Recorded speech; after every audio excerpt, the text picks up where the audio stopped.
हाँ जी, नमस्कार। एक बार फिर से बहुत बहुत स्वागत है परिपूर्णता क्लासेस के एक और नई शानदार कक्षा में। हम भारतीय अर्थव्यवस्था पढ़ रहे थे और ये विशेष तौर से हम भारतीय जो उद्योग हैं उनसे संबंधित इको सर्वे पढ़ रहे हैं इंडिया का। तो एक क्लास हम ले चुके हैं, सीधी सी बात है अपने। और जब एक क्लास ले चुके हैं तो हमारा लगभग एक आधार बेस बनाने का अपना एक रूटीन सेट होता है, वैसे तो हो चुका है। तो हम ये निजीकरण पढ़ रहे हैं, अब किस चीज़ का क्या है थोड़ा सा इंटरलिंक करना पड़ेगा, वरना सीधा समझ में नहीं आता। पहले आपकी क्या है, एक दो बॉल डिफेंस करनी पड़ती है, फिर आप हिटिंग कर सकते हो, वरना थोड़ा पिच का आइडिया लग जाता है। तो देखिएगा, हम जो चीज़ पढ़ रहे हैं ये आपके 1991 के आर्थिक सुधार थे। और उन आर्थिक सुधारों को दो तरह के आपके सुधार हुए। एक सुधार हुआ अपना कौन सा, स्थायित्वकारी उपाय, ठीक है, जो अल्पकालीन था। और एक था आपके संरचनात्मक सुधार। तो इन संरचनात्मक सुधारों के तीन आपके मुख्य भाग थे, जिनमें से उदारीकरण हमने देखा और निजीकरण और वैश्वीकरण और देखना है। तो उदारीकरण हमने प्रारंभ कर दिया था पढ़ना और उदारीकरण को हमने समझ भी लिया था। उदारीकरण का मैंने कहा था यहाँ से थोड़ा सा आपके रिवीजन करते हुए देखेंगे और फिर आगे उदारीकरण के बाद में आगे हम निजीकरण प्राइवेटाइजेशन की तरफ बढ़ेंगे, ताकि हमारा सेटअप है थोड़ा सा सेट हो जाए, फिर आगे बढ़ेंगे। ठीक है। तो बात यह है कि विदेशी विनिमय के सुधार के बारे में बात की गई है। क्या चीज़ है विदेशी विनिमय का सुधार? तो यहाँ पर अगर हम बात करते हैं तो 1991 में भुगतान संतुलन की अपनी समस्या के तात्कालिक निदान के लिए अन्य देशों की मुद्रा की तुलना में रुपये का अवमूल्य किया गया, जिसमें विदेशी मुद्रा के आगमन में वृद्धि हुई और विनिमय आपके जो विनिमय बाजार में रुपये के मूल्य निर्धारण को सरकारी नियंत्रण से मुक्त कर दिया गया। तो कुल मिला के अपनी विदेशी विनिमय के सुधार के बारे में अगर हम बात करें तो 1911 में बात है कि 1991 की बात है, भुगतान के संतुलन की समस्या थी। तो इस जो भुगतान के संतुलन की समस्या के तत्कालीन आपके निदान के लिए क्या किया गया, उस समय ये किया गया अपने अन्य देशों की मुद्रा की तुलना में, अन्य जो देश की मुद्राएं थी उन देशों की आपकी मुद्रा की तुलना में रुपये का अवमूल्य किया गया। रुपये का क्या किया गया? अवमूल्य किया गया। अवमूल्य, देखो सीधी सी बात है ना, इस चीज़ को हम एक स्पष्ट अपने उदाहरण बात देखकर समझते हैं कि क्या ये चीज़ थी। ठीक है ना। तो 1991 में जब भारत क्या है आर्थिक संकट से आपके पता है गुजर रहा था, तब विदेशी विनिमय के सुधार के लिए कुछ बड़े कदम उठाने पड़े थे। और उस बड़े कदम में एक तरह का ये आपके कह सकते हो सट्टा टाइप कह सकते हो कि सट्टा खेला, ये सट्टा खेला नहीं कह सकता, लेकिन एक आखिरी ऑप्शन से ऐसे बच गए थे कि इन पर ही आना पड़ गया था। लेकिन होपफुली इन्होंने सारी चीज़ों ने आपके अच्छा करके उस चीज़ में उभरने के लिए बहुत हेल्प भी करी थी, ये कह रहा हूँ मैं। लेकिन देखिएगा, तो उसमें क्या हुआ, कदम ऐसे उठाया कि 1 रुपये था, तो इस रुपये का आपके क्या किया गया, अवमूल्यन किया गया। ठीक है, यानी कि विदेशी मुद्रा के आपके मुकाबले भारतीय रुपये की कीमत को कम करना। यानी कि अपने रुपये था, इस रुपये की क्या की आपके थोड़ी जो वैल्यू है वो गिरा दी। हमारे मोदी जी कहते हैं ना, इतना जल्दी ऐसे पैसे रुपया नहीं गिरता। तो उस समय क्या हुआ था अपने कि सॉरी, तो उस समय रुपये की वैल्यू आपकी गिराएगी, ताकि फिर इससे विदेशी मुद्राओं के मुकाबले भारतीय मुद्रा की कीमत कम हुई और ये निर्यात को सस्ता हो गया। ठीक है, इससे क्या हुआ, निर्यात सस्ता और आयात क्या हुआ, महंगा हो गया। आयात क्या हुआ, महंगा हो गया, निर्यात सस्ता हो गया, जिससे विदेशी मुद्रा भंडार बढ़ने की में मदद मिली। ठीक है, आसान भाषा में अगर और समझे तो मान लो कि तुम्हें कोई सामान विदेशी से खरीदना है, तुम्हें रुपये 1 रुपये में जितना सामान मिलता था, जब कम मिलेगा क्योंकि रुपये की वैल्यू कम हो गई। लेकिन जब तुम सामान बेचोगे यानी निर्यात करोगे तो विदेशी आपके क्या है खरीदारों को यह सामान विदेशों आपके विदेश की करेंसी को सस्ता पड़ेगा। ठीक है ना। तो इसे हमारा सामान्य ज़्यादा क्या है खरीदेगा, हमारा सामान ज़्यादा खरीदेगा, तो इसे विदेशी मुद्रा आएगी और इससे आप समझ गए होंगे। तो ये चीज़ थी भुगतान संतुलन और विनिमय दर सुधार हेतु आपके कौन सी रंगराज समिति का स्थापना की गई थी या फिर ये समिति थी। ठीक है। व्यापार व निवेश नीति सुधार, आयात प्रतिस्थापन नीति की जगह निर्यात प्रोत्साहन नीति अपनाई गई। तो क्या आयात को प्रतिस्थापित करने की नीति की जगह आपके निर्यात के प्रोत्साहन करने के लिए नीति को अपनाया गया। तो इस चीज़ में क्या हुआ, अपने शुल्क व कोटा को समाप्त किया। जो पहले पढ़ रहे थे कि शुल्क थी या फिर कोटा था, उन चीज़ों को समाप्त किया गया।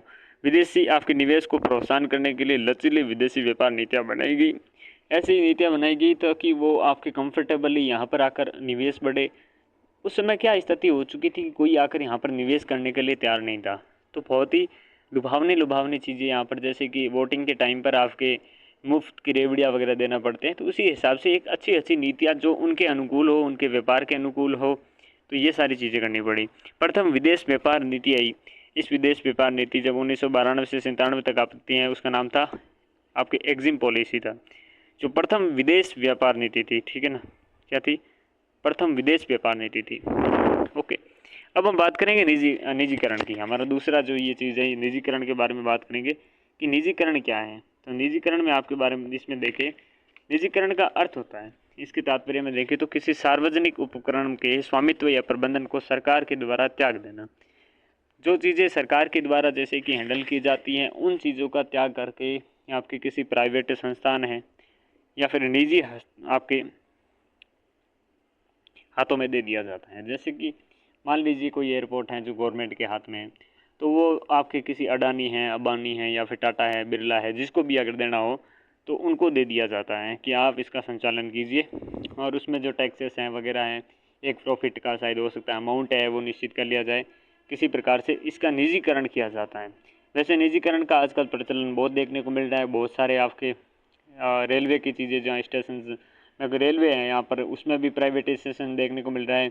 बहुत सारे आपके जो एयरपोर्ट्स हैं उनका प्राइवेटाइजेशन देखने को मिल रहा है। ठीक है ना, यानी कि निजीकरण देखने को मिल रहा है आपके।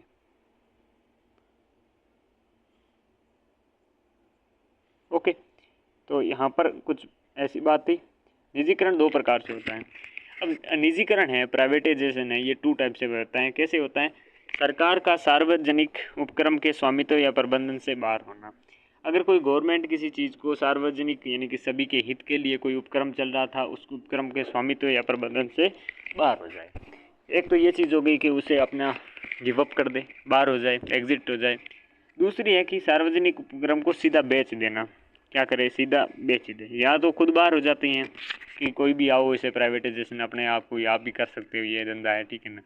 लेकिन कई चीज़ होती है बेचान भी कर देती है, तो बेच देती है। किसी भी सार्वजनिक क्षेत्र के उपक्रम की इक्विटी का विक्रय विनिवेश कहलाता है। क्या कहलाता है? विनिवेश कहलाता है। यानी कि किसी भी सार्वजनिक क्षेत्र के उपक्रम में इक्विटी यानी कि परसेंटेज के हिसाब से होता है। यानी कि कोई चीज़ है जिसकी कोई इक्विटी ले लेता है, यानी कि इतने % आपकी जो प्रॉफिट है हम लेंगे, इतने प्रॉफिट पे आप काम करोगे, तो एक इक्विटी पे आपके काम छोड़ दिया जाता है। जैसे भी कोई आपके बेस्ट से बेस्ट आपको ऑफर देता है कि आप इतने इक्विटी पे मुझे एक बार के लिए ये चीज़ दो, मैं चलाऊँगा, और जब मेरा प्रॉफिट होगा तो आपको 15% 10% आप अपने खाते में सीधा देते रहूँगा, आपको कुछ लफड़ा नहीं करना, काम मेरा, धंधा मेरा। आप अपना प्रॉफिट एक बार आपको निवेश करना पड़ेगा या आपकी चीज़ें, या फिर मुझे संसाधन यूज़ करना पड़ेगा, बाद में जो भी प्रॉफिट होगा अपने आप आपके पास आएगा। तो ये करता है, ठीक है ना। उसे इस विक्रय का, आपकी इन इक्विटी का विक्रय करना और अपनी जो इक्विटी है इसका विक्रय करना, इसका बेचान कर देती है, तो उसे क्या कहते हैं? अपने विनिवेश कहते हैं। क्या कहते हैं? विनिवेश कहते हैं। विनिवेश का मुख्य उद्देश्य क्या होता है, क्यों होता है और क्या चीज़ है? देखिएगा, वित्तीय अनुशासन को बढ़ाकर कुशलता व उत्पादकता को बढ़ाना।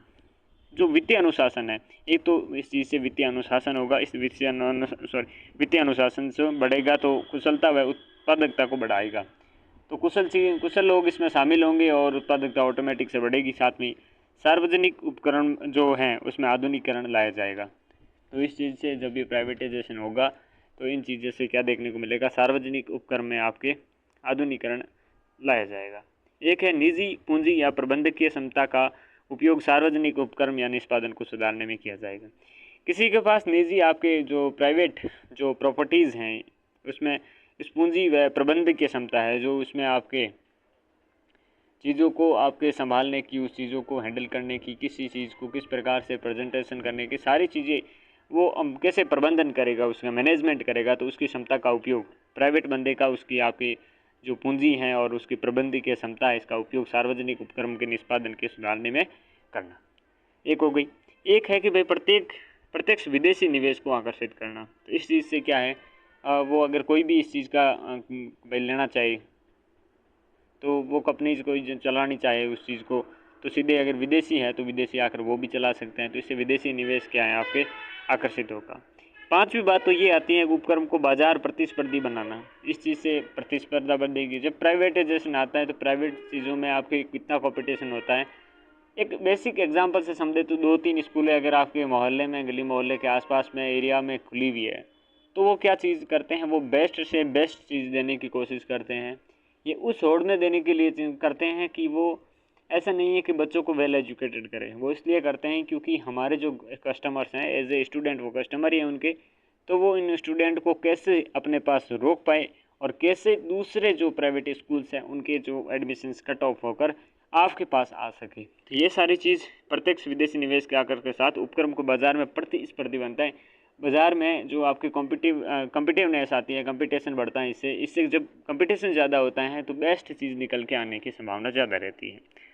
साथ में बात करें उद्योग में राजनीतिक हस्तक्षेप कम करना, तो उद्योग में राजनीतिक हस्तक्षेप कम होगा इस चीज़ के लिए देखिएगा, तो जब गवर्नमेंट के पास कोई चीज़ का उद्योग होगा तो उसमें क्या होगा, अपने चापलूसी वाली चलेगी, जो यानी कि इसमें पॉलिटिक्स चलेगी, और जब पॉलिटिक्स चलेगी चाहे योग्य हो चाहे ना हो, एक बार चुनने के बाद वो अपने बंदों को सेटल करने की कोशिश करेगा। लेकिन जब प्राइवेट बंदों के पास किसी कंपनी होती है तो वो कितना भी अगर भाई भतीजावाद करे तो फिर भी अगर उसको प्रॉफिट नहीं मिल रहा है तो एक हद के बाद वो उसे एग्जिट करा देता है, चाहे अपना भाई भी क्यों ना हो। तो इसमें उद्योग में राजनीतिक हस्तक्षेप है ये कम होगा। सार्वजनिक क्षेत्र के उपक्रम के बारे में बात करते हैं, तो नव उदारवादी वातावरण में सार्वजनिक उपक्रमों की कुशलता बढ़ाने, नव उदारवादी जो वातावरण है, इस नव उदारवादी वातावरण में सार्वजनिक उपक्रमों की आपकी कुशलता बढ़ाने और उनके प्रबंधन में व्यावसायीकरण लाने और उनकी स्पर्धा में प्रभावी सुधार लाने के लिए सरकार ने सार्वजनिक क्षेत्र के उपक्रम का चयन कर उन्हें महारत्न, नवरत्न और लघु रत्न की घोषणा आपके कर दिया है। उन्होंने कंपनी के कुशलतापूर्वक संचालन और लाभ में वृद्धि के लिए वित्तीय संचालन कार्यों के से अधिक सहायता दी गई। तो इस प्रकार से आपके सार्वजनिक क्षेत्र हैं, इस सार्वजनिक क्षेत्र के उपक्रमों के बारे में बात करते हैं। तो नव जो उदारवादी वातावरण है, इस वातावरण में सार्वजनिक उपक्रमों की कुशलता बढ़ाने, जो सार्वजनिक उपक्रम है उनकी जब कुशलता बढ़ाने के लिए, उनके प्रबंधन में व्यावसायीकरण लाने के लिए, जो प्रबंधन है, मैनेजमेंट है, उसमें आपके व्यवसायीकरण लाने से और उनकी स्पर्धा क्षमता में प्रभावी सुधार करने के लिए सरकार ने सार्वजनिक क्षेत्र के उपक्रमों का चयन कर उन्हें क्या है, महारत्न, नवरत्न और लघु रत्न घोषित कर दिया है। तो उनके अलग अलग आपके रत्न घोषित कर दिया और उन्हें कंपनी के कुशलतापूर्वक संचालन और लाभ वृद्धि करने के लिए वित्तीय संचालन कार्यों में अधिक सहायता दी गई है। ठीक है ना, तो अलग अलग आपके वर्ग उपक्रमों का चयन करा है, ठीक है, उन्हें घोषित किया है, जिससे क्या है, अधिक सहायता उन्हें मिली है। कि तो केंद्रीय सार्वजनिक क्षेत्र के उपक्रमों में विभिन्न भागों में बांटा गया है। तो एक महारत्न हमने देखा, नवरत्न देखा, लघु रत्न देखा। महारत्न के टोटल आपके 14, जैसे Indian oil corporation limited, steel authority of India limited, Hindustan aeronautics limited आदि, ये किसमें आपके महारत्न में आते हैं, सार्वजनिक क्षेत्र के उपक्रम है ये। नवरत्न के बारे में बात करें जो कि कुल 26 हैं, इनमें जैसे भारत इलेक्ट्रॉनिक्स लिमिटेड, महानगर टेलीफोन निगम लिमिटेड, राष्ट्रीय केमिकल्स व फर्टिलाइजेशन लिमिटेड, ये नवरत्न के अंतर्गत जो 26 हैं उनमें ये देखने को मिलता है। तो महारत्न कितने हैं, 14 हैं, नवरत्न कितने हैं, 26 हैं, और लघु रत्न कितने हैं, 74 हैं। जो Bharat Sanchar Nigam limited, airport authority of India, Indian railway catering और टूरिज्म कॉरपोरेशन लिमिटेड है, ये इसमें देखो लघु रत्न के बारे में हम बात करते हैं। तो कुल 74 हो जाएंगे आपके। Bharat Sanchar Nigam limited, airport authority of India, Indian railway catering है, टूरिज्म आपके कॉरपोरेशन लिमिटेड है, ये सारे लघु रत्न के अंतर्गत आते हैं। और लघु रत्न में 74 आपके शामिल होते हैं। ठीक है, नवरत्न में 26 हैं, महारत्न में 14 आपके शामिल हैं। अब हम बात करेंगे वैश्वीकरण के बारे में, बात करेंगे ग्लोबलाइजेशन के बारे में बात करते हैं। वैश्वीकरण का तात्पर्य है किसी अर्थव्यवस्था का वैश्विक अर्थव्यवस्था के साथ एकीकरण करना, यानी कि जो अपने किसी देश के आपके अर्थव्यवस्था है, इस अर्थव्यवस्था का वैश्विक अर्थव्यवस्था के साथ एकीकरण हो। तो इसके लिए इसके अंतर्गत अपने विभिन्न देशों के बीच आर्थिक है, सामाजिक है, सांस्कृतिक और व्यवहारिक, तो इसके लिए आर्थिक, सामाजिक, सांस्कृतिक व आपके वैचारिक प्रभाव होता है। और इन विभिन्न देशों के बीच में इन सारी चीज़ों के प्रभाव होने के साथ, जिसमें मीलों दूर विश्व में आपकी घटित किसी घटना का प्रभाव भारतीय अर्थव्यवस्था एवं सामाजिक व्यवस्था पर दिखाई पड़ता है।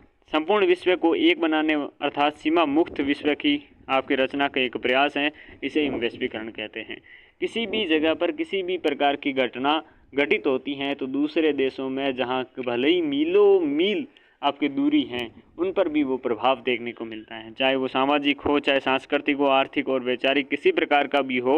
और ये सीमा मुक्त विश्व की रचना का एक प्रयास है, हम कह सकते हैं। वैश्वीकरण के प्रयास प्रसार का पहला माध्यम मुक्त वैश्विक व्यापार है। तो आपका पहला माध्यम ही यही है कि सारे वर्ल्ड आपस में जो भी चीज़ें हैं वो भले ही किसी चीज़ जगह पर कुछ ज़्यादा उत्पादन होता है तो जहाँ ज़रूरत है वहाँ पर पहुँचाई जाए। इस प्रकार से एक बाज़ार अपने किस चीज़ का वैश्वीकरण के प्रसार के लिए पहला माध्यम ये है कि मुफ्त फ्री आपके वैश्विक व्यापार स्थापित किया जाए। वैश्वीकरण अंतर्राष्ट्रीय निवेश में लाने वाली बाधाओं को दूर करने पर बल देता है। जो वैश्वीकरण है अपना, ये वैश्वीकरण अंतर्राष्ट्रीय निवेश में आने वाली जो बाधाएं हैं इन बाधाओं को दूर करने पर बल देता है।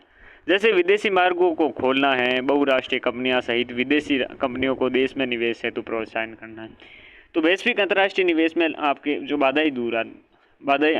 बाधाओं को दूर करने पर बल दिया जाता है। और साथ में जैसे कोई विदेशी मार्ग है तो उन विदेशी मार्गों में उनको रास्ता दिया जाए वहाँ पर आगे बढ़ने के लिए, तो फिर ये मार्ग को खोला जाए। और जो बहुराष्ट्रीय यानी कि बहुत सारे राष्ट्रों में कोई कंपनी चलती है तो उसमें सहित विदेशी कंपनियों को देश में निवेश हेतु प्रोत्साहित करना।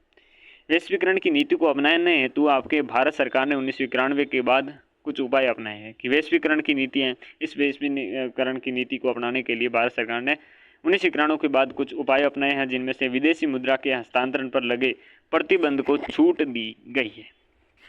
जो विदेशी मुद्रा है, इन विदेशी मुद्रा पर जो विदेशी मुद्रा के आपके हस्तांतरण पर लगे प्रतिबंधों पर छूट दी गई है। तो वैश्विक मुद्रा थी उसका हस्तांतरण तथा उस पर जो प्रतिबंध लगे थे उन पर छूट दी गई है। आर्थिक सुधार के संदर्भ में पूंजी खाते पर रुपए की पूर्ण परिवर्तनीयता अगस्त 1994 में प्राप्त कर ली गई है। आर्थिक जो सुधार है इस सुधार के संदर्भ में पूंजी खाते पर रुपए की पूर्ण परिवर्तनीयता अगस्त 1994 में प्राप्त कर ली गई है।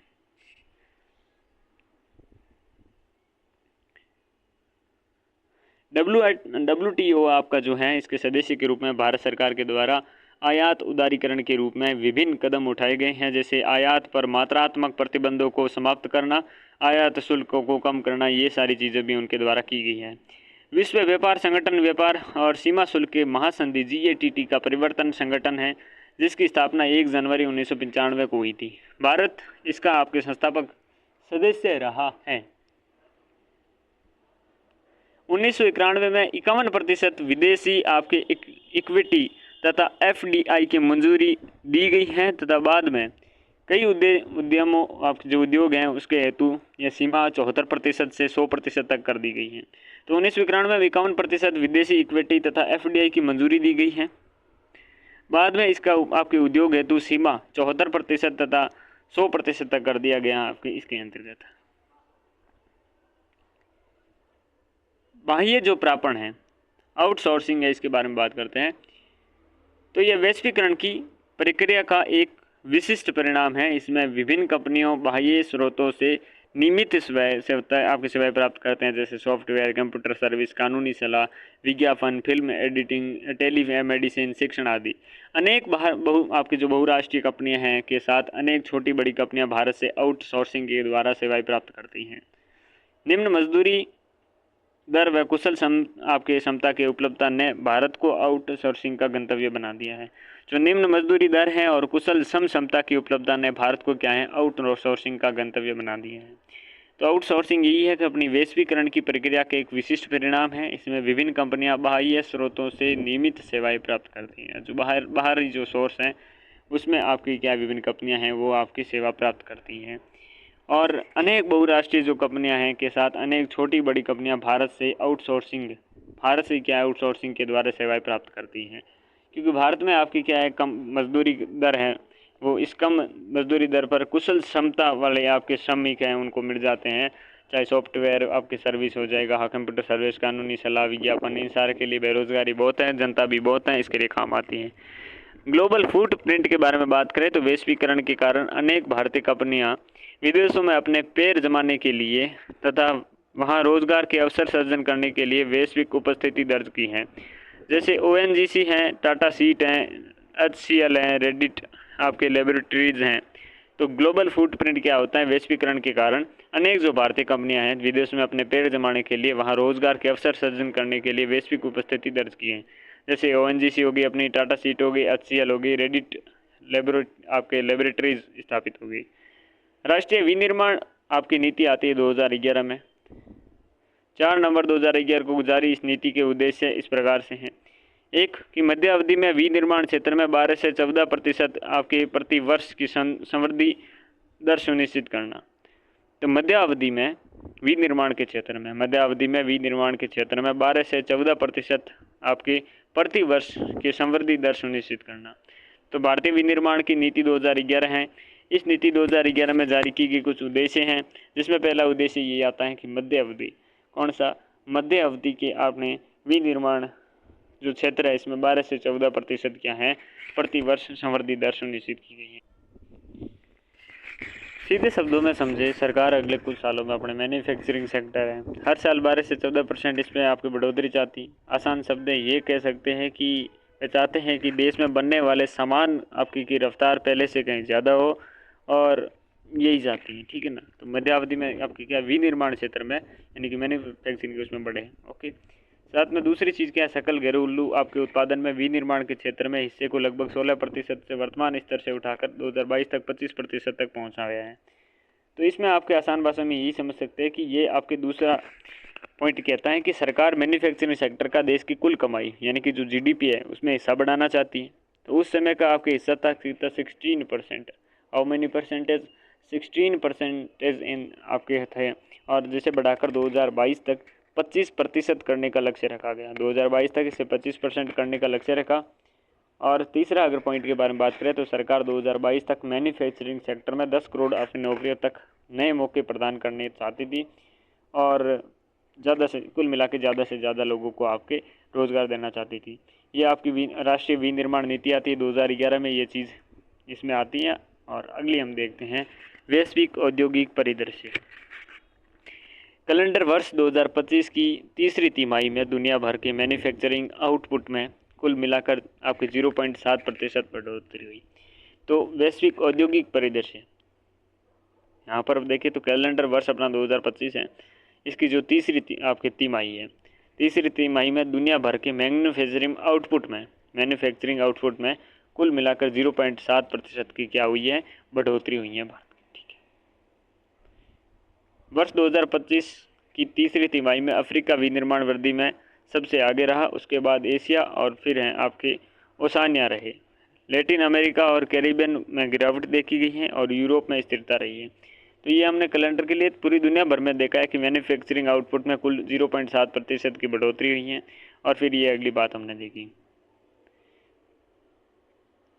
देखिएगा अफ्रीका आपके 1.4 हैं इसमें, और चीन 1.3 है, भारत 1.3 है %, ठीक है ना। एशिया और ओशानिया में 0.7 है, उत्तरी अमेरिका में 0.3 है, यूरोप में 0.1 है, लैटिन अमेरिका व कैरिबियन में माइनस में 0.6 है। भारत व चीन में वैश्विक उत्पादन वृद्धि दर समान आपकी 1.3% रही है। चीन है और भारत है, इसमें वैश्विक उत्पादन है कितना, वैश्विक जो उत्पादन वृद्धि दर है ये 1.3 रही है। वैश्विक विनिर्माण उच्च मूल्य नवाचार गहन गतिविधियों की ओर बढ़ रहा है। वैश्विक जो विनिर्माण की चीज़ें हैं ये आपके उच्च मूल्य और नवाचार की गतिविधियों की ओर बढ़ रहा है। मध्यम और उच्च प्रौद्योगिकी उद्योगों में 2025 की दूसरी व तीसरी तिमाही में क्रमशः 1.7% और 1.4% की वृद्धि हुई है। जो मध्यम और उच्च प्रौद्योगिकी उद्योग हैं उसमें 2025 में दूसरी व तीसरी तिमाही में क्रमशः कितने 1.7 और 1.4% की आपकी वृद्धि हुई है। भारत के उद्योग क्षेत्र का वर्तमान परिदृश्य देखें तो उद्योग क्षेत्र में 4 आपके उप क्षेत्रों में वर्गीकृत किया जा सकता है। भारत के बारे में उद्योग के क्षेत्र में वर्तमान परिदृश्य, ये अभी हमने चीज़ें देखी थी, वर्ल्ड के हिसाब से देखी थी। तो यहाँ पर मैन्युफैक्चरिंग आपके, चौथी है निर्माण यानी कि कंस्ट्रक्शन, फिर है खनन और उत्पादन, चौथा है बिजली गैस और जलापूर्ति। ये आपके उद्योग के क्षेत्र की चीज़ें हैं। तो इसमें विनिर्माण के क्षेत्र में आपकी भूमिका सर्वाधिक महत्वपूर्ण है। वर्तमान में विनिर्माण के क्षेत्र में उच्च और मध्यम प्रौद्योगिकी गतिविधियों का महत्व बढ़ता जा रहा है। वर्तमान में विनिर्माण के क्षेत्र है, इसमें आपके उच्च और मध्यम ये जो प्रौद्योगिकी आपकी गतिविधियां हैं इनका महत्व बढ़ता जा रहा है और हम उद्योग के क्षेत्र में विश्लेषण में विनिर्माण क्षेत्र में भूमिका के में विशेष महत्व देते हुए पढ़ेंगे। ठीक है ना। वित्तीय वर्ष 2025-26 में पहली तीन आपके 6 माही, ठीक है ना। तो 25-26 की पहली 6 माही है, उसके उद्योग आपके सकल मूल्य वर्धन ग्रोस वैल्यू एडेड के बारे में बात करते हैं, सकल मूल्य वर्धन की।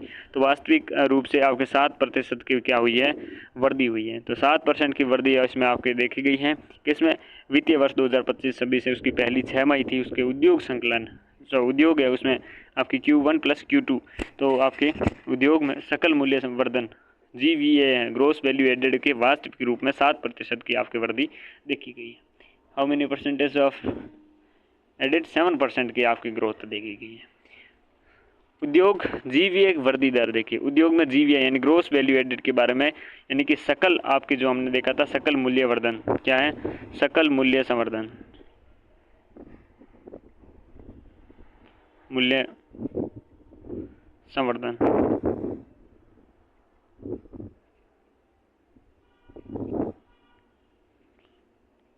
वित्त वर्ष अपना 25 है, इसमें 5.89% रहा। प्रथम 6 माही में FY आपके जो फाइनेंशियल ईयर है 25, इसमें 6.09% रहा है।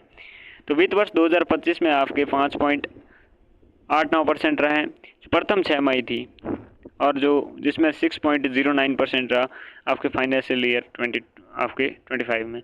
प्रथम 6 माही है फाइनेंशियल ईयर आपके 26 की, जिसमें 7% रहा है। कितना रहा है, 7% रहा है। ये चीज़ हमने अभी जस्ट देखी थी ना, ये आपने ओके। तो 25-26 यानी कि फाइनेंशियल ईयर 26 में 7% ऑफ आपके GVA वृद्धि दर देखी गई है। वित्त वर्ष अगर 2025 की अगर हम बात करते हैं तो 5.89 है, और प्रथम आपके 6 माही आपकी फाइनेंशियल ईयर 25 में 6.09% रही है। वित्तीय वर्ष 25-26 की पहली तिमाही आपके Q1 में हम बात करते हैं तो विनिर्माण में आपके GVA में 7.72 तथा दूसरी तिमाही में Q2 में बात करें तो 9.13% की रही है। तो हम वित्तीय वर्ष आपके 2025 और 26 के बारे में साथ में बात करें तो यहाँ पर पहली तिमाही में आपके GVA कितना रहा है, पहली तिमाही में GVA आपके 7.72% रहे हैं। वहीं दूसरी आपकी जो तिमाही है जिसमें 9.13% आपके ग्रोस वैल्यू एडेड रहा है। साथ में अगर हम बात करें भारत के कुल विनिर्माण GVA यानी कि ग्रोस वैल्यू एडेड में मध्यम और उच्च आपकी प्रौद्योगिकी गतिविधियों के हिस्सेदारी आपकी 46.3% रही है। 6.3% किस चीज़ की रही है, भारत के कुल विनिर्माण के, जो भारत ने विनिर्माण किया है उसमें GVA में भारत के कुल विनिर्माण में ग्रोस वैल्यू एडेड में मध्यम और उच्च प्रौद्योगिकी गतिविधियों की हिस्सेदारी 46.3% रही है। यह बदलाव इलेक्ट्रॉनिक्स और आपके फार्मास्यूटिकल्स, रसायन और परिवहन क्षेत्रों के घरेलू क्षमताओं के मजबूतीकरण के साथ साथ PLI आपके जो स्कीम्स है, भारत सेमीकंडक्टर मिशन है जैसी सरकार की पहलों के कारण हुआ है। इस कारण से भारत की वैश्विक स्थिति मजबूत हुई है। प्रतिस्पर्धी आपके औद्योगिक प्रदर्शन CIP जो सूचकांक है, इसमें जो औद्योगिक प्रदर्शन है CIP, इसमें आपके सूचकांक में जो 22 में आपके 14 रैंक थी और 2023 में 37वीं रैंक आई है। तो रैंक्स आपकी क्या है, धीरे धीरे बढ़ रही है। प्रतिस्पर्धा औद्योगिक प्रदर्शन सूचकांक में 2023 में आपके 37वीं रैंक थी। HSBC manufacturing purchasing managers index, इसके बात करें PMI की, यहाँ पर मार्च 2023 से वर्तमान तक 50 की विस्तार सीमा काफ़ी अधिक रहा है। 50 की विस्तार सीमा से काफ़ी अधिक रहा है मार्च 2023 से। HSBC आपकी बात करते हैं मैन्युफैक्चरिंग आपके purchasing managers index PMI। RBI का बिजनेस एक्सपेक्टेशन सूचकांक यह वित्त वर्ष 25 में अपने न्यूट्रल बेंचमार्क 100 से लगातार ऊपर रहा है। RBI का बिजनेस जो अपना RBI का बिजनेस एक्सपेक्टेशन सूचकांक है, उसमें वित्त वर्ष 25 में अपने न्यूट्रल बेंचमार्क से आपके बेंचमार्क 100 से लगातार ऊपर रहा है। औद्योगिक जो क्रेडिट्स हैं उन क्रेडिट्स की बात करें तो इसका आशय यही होता है कि बैंक व गैर बैंकों से उद्योग के क्षेत्र में मिलने वाले कुल वित्तीय संसाधनों से हैं। तो औद्योगिक क्रेडिट्स हैं ये अपने बैंक और गैर बैंक हैं, जो बैंक और गैर बैंकों से उद्योग क्षेत्रों को बैंकों के द्वारा या गैर बैंकों के द्वारा उद्योग जो क्षेत्र हैं उसमें मिलने वाले कुल वित्तीय संसाधनों से हैं, उनसे आपके क्षेत्रों को मिलने उद्योग क्षेत्र को मिलने वाले कुल वित्तीय संसाधनों से हैं, इसे हम उद्योग क्रेडिट कहते हैं। वित्त वर्ष 25 में आपके उद्योग क्षेत्रों को बैंक ऋण मिलने की कुल वृद्धि आपकी 8.24% रही है, जो पिछले आपके कौन से फाइनेंशियल ईयर 24 की तुलना में कम रही है। और जो आपके जो ये तो हो गया 25 का, ये 25 का हो गया। जो 24 था फाइनेंशियल ईयर वित्तीय वर्ष 24 था उसमें 9.39% रही है। तो यहाँ पर ये जो औद्योगिक क्रेडिट्स हैं यानी कि जो बैंक ऋण है उसकी वृद्धि आपकी कितनी वित्त वर्ष 2025 है इसमें 8.24 रही, लेकिन जो पिछला वर्ष था फाइनेंशियल ईयर 24 था उसकी तुलना में कम रही, कितनी 9.39% थी। जो फाइनेंशियल ईयर था 24 उसमें कितनी थी 9.39 और इसमें कितनी है 25 वाले में 8.24% है। वित्त वर्ष 20 से वित्त वर्ष 25 तक पिछले 5 वर्षों में गैर बैंक स्रोतों से वाणिज्य क्षेत्रों में वित्तीय प्रवाह 17.32% की CAGR चक्रवृद्धि वार्षिक वृद्धि दर दर्ज की गई है। वित्त वर्ष 20 से लेकर वित्त वर्ष 25 तक पिछले 5 वर्षों में घरेलू संसाधनों से कुल वित्तीय प्रवाह बैंक प्लस गैर बैंक दोनों से 28.6% का CAGR यानी चक्रवृद्धि वार्षिक वृद्धि दर रही है। तो वित्त वर्ष 20 से 25 तक पिछले 5 सालों में गैर बैंकों के स्रोतों से वाणिज्यिक क्षेत्रों में वित्तीय प्रवाह 17.32 आपके चक्रवृद्धि वार्षिक वृद्धि दर की गई है, दर दर्ज की गई है। वहीं वित्तीय वर्ष 20 से 25 तक पिछले 5 वर्षों में घरेलू संसाधनों से कुल वित्तीय प्रवाह बैंक प्लस इसमें गैर बैंक दोनों हो गए, साथ में इसमें आपके कितने 28.6 की CAGR, तो 17.32 और 28.6 की CAGR चक्रवृद्धि वार्षिक वृद्धि दर्ज की गई है। औद्योगिक क्षेत्र में ऋण या वित्तीय प्रवाह की वृद्धि दर। बैंक ऋण फाइनेंशियल ईयर 24 के बारे में बात करते हैं। तो फाइनेंशियल ईयर आपका जो 24 है जिसमें बैंक ऋण देखे तो 9.39% ये हमने देखा था, यहाँ पर 9.39% यहाँ पर लिखा हुआ है।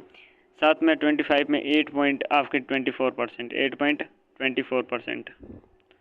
पिछले 5 वर्षों में गैर बैंक स्रोतों से वाणिज्य क्षेत्रों में वित्तीय प्रवाह 17.32% की CAGR ये रही है, ये हमने यहाँ पर देख चुके हैं।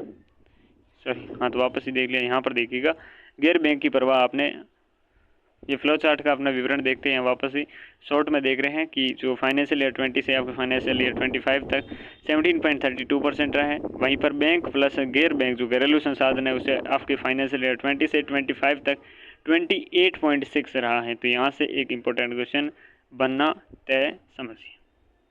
सबसे ज़्यादा बैंक क्रेडिट की वृद्धि वाले क्षेत्र और सबसे कम बैंक क्रेडिट वृद्धि वाले क्षेत्र। तो सबसे ज़्यादा है सभी इंजीनियरिंग, अन्य उद्योग, लकड़ी व लकड़ी के उत्पादन, पेट्रोलियम, कोयला उत्पादन और परमाणु ईंधन।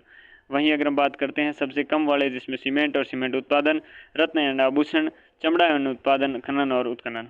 तो अगर हम बात करते हैं सबसे ज़्यादा बैंक क्रेडिट में वृद्धि वाले हैं तो इंजीनियरिंग के हैं जिसमें 21.98% हैं। वही अन्य उद्योग है जो 17.38% हैं। लकड़ी के लिए और लकड़ी के उत्पादन के लिए 16.73% हैं। पेट्रोलियम है, कोयला उत्पादन है, परमाणु आपके ईंधन है जिसमें 16.49% रहने वाले हैं। तो 16.49% इसका हो जाएगा, लकड़ी का 16.73 हो जाएगा। अन्य उद्योग के लिए 17.38 हो गया, सभी इंजीनियर इसके लिए 21.98% हो गया। वहीं सबसे कम बैंक क्रेडिट में वृद्धि वाले अगर क्षेत्र हैं तो वहाँ पर सीमेंट है जिसमें आपके माइनस में 0.01% रहा, रत्न और आभूषण में 1.01% रहा, चमड़ा उद्योग में 3.11% रहा है, खनन और उत्खनन में कोयला सहित आपके 4.79%, इसमें सबसे कम क्रेडिट बैंक क्रेडिट में वृद्धि वाले क्षेत्र रहे हैं। सबसे ज़्यादा बैंक क्रेडिट वृद्धि वाला क्षेत्र है सभी आपके इंजीनियरिंग 21.98%, और सबसे कम बैंक क्रेडिट में वृद्धि वाला क्षेत्र है जिसमें सीमेंट और सीमेंट के उत्पादन, जिसमें माइनस में आपके 0.01% रहने वाला है।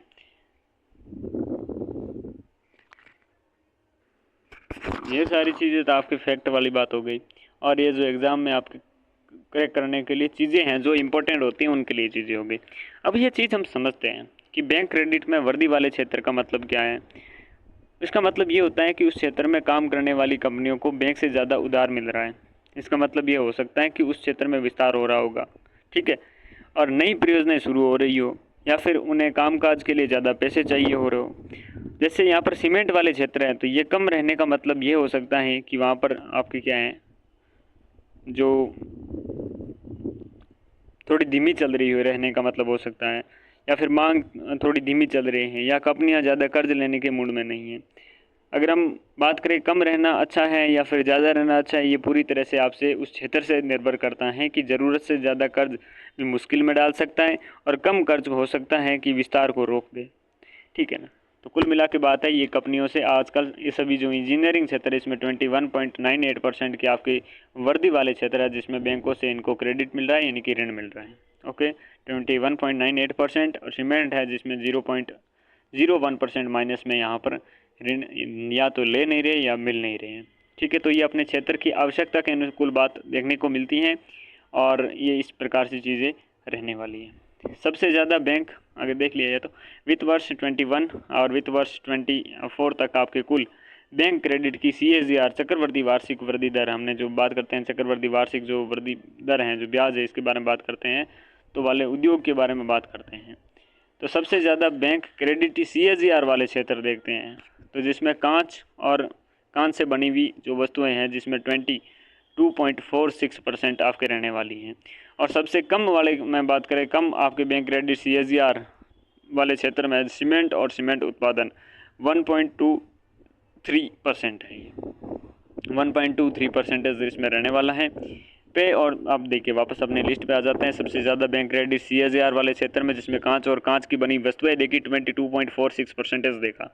वहीं दूसरा क्षेत्र है पेय और तंबाकू में, जिसमें 20.48% है। How many percentage? 20.48% रहने वाला है। पेट्रोलियम कोयला उत्पादन और परमाणु ईंधन में 18.68 यानी कि 18.68%, पेय और तंबाकू में 20.48%, और सबसे ज़्यादा कांच और कांच की बनी वस्तुओं में 22.44%।